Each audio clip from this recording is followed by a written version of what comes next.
Starting after the Paradise Fire of 2018, many with a memory started noticing things that didn't seem normal. And the media told us, climate change. With over 40 years of experience, forensic arborist Robert Brahm has been investigating the damage from these suspicious fires since Paradise. Based on his evidence, these fires are being caused by some sort of directed energy weapon. As many of us suspected, the trees in these recent forest fires are not burning as they should be. This is common for a horrific firestorm. This is what's left. They all look like this. There's nothing left. The twigs, the needles, the branches, even the trees will burn down, sometimes to a low stump or even a hole in the ground. Not like this one. This was the big Coffee Park fire in Santa Rosa, where 4,700 homes were turned to white ash. And look at the trees. Why aren't they missing along with the houses? Many of these are pine family relatives. Eucalyptus against that road there, or whatever that is, against the road. Those are eucalyptus back there, the round ones. Those are so flammable, a cigarette lighter in your hand can light those on fire. A green leaf, light them right on fire. The forest is primarily valley oak, blue oak, and California bay, which is a very combustible leaf. I can light them on fire again with a cigarette lighter. They didn't burn. There's a bay tree right there. The bottoms will always be burned right at ground level. No reason for that. Grass couldn't do that. You have a lot of flames to do that. No, they're being cooked right where they're at. This was an entire bay forest, and I couldn't find one leaf burned. And somehow the leaves turned black. You notice the bottoms of these little suckers here, they're black. Almost every tree here is a bay. They didn't burn, but the ground did. It's only a grass fire here. You can tell this was just grass, and it might have even been kept up. I don't see one burned tree. There's ponderosa pine, black oak, white oak. Well, there's a deodar cedar to the left there a little bit. That's pine family from the Himalayas. And a digger pine on the left, the big multi-branched one. Nothing wanted to burn that day, just the house. Ponderosa pine forest. Little short ones and everything. Where the flames are in the needles, they refuse to ignite. Here's your eucalyptus. It's down in the flames, refuse to burn.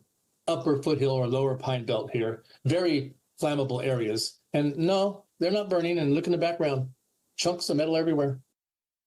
The physics of a natural fire does not explain the way aluminum and glass have been melting. The two fire captains told me in their combined 60 years, they've never, ever seen a window melt out. Incidentally, every fire I've been to, all these 120 trips, not one window has been intact. Every single one has melted out. No exceptions. There's your aluminum. What's melting it this far away? What's keeping it flowing? These things will flow 20 or 30 feet from a car when there's nothing on the ground to keep them melting.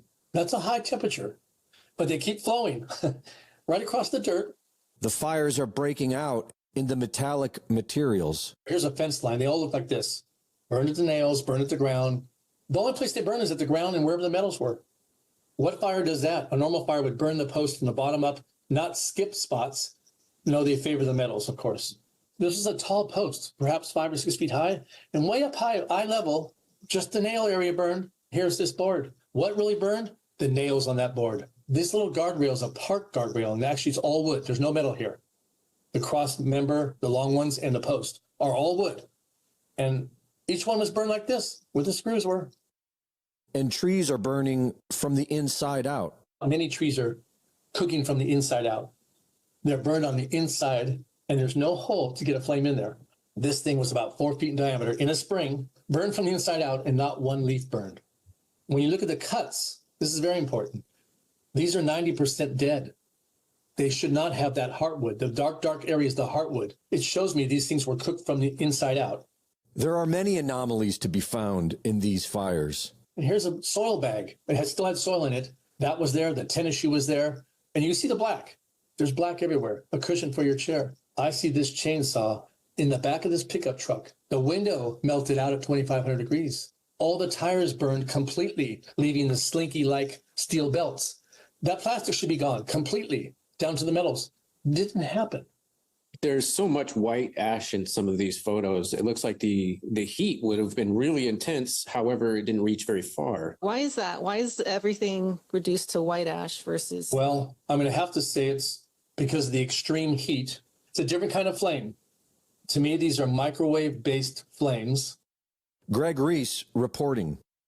The Reese Report is now fully funded by my Substack subscribers. Subscribe today and support my work at gregreese.substack.com.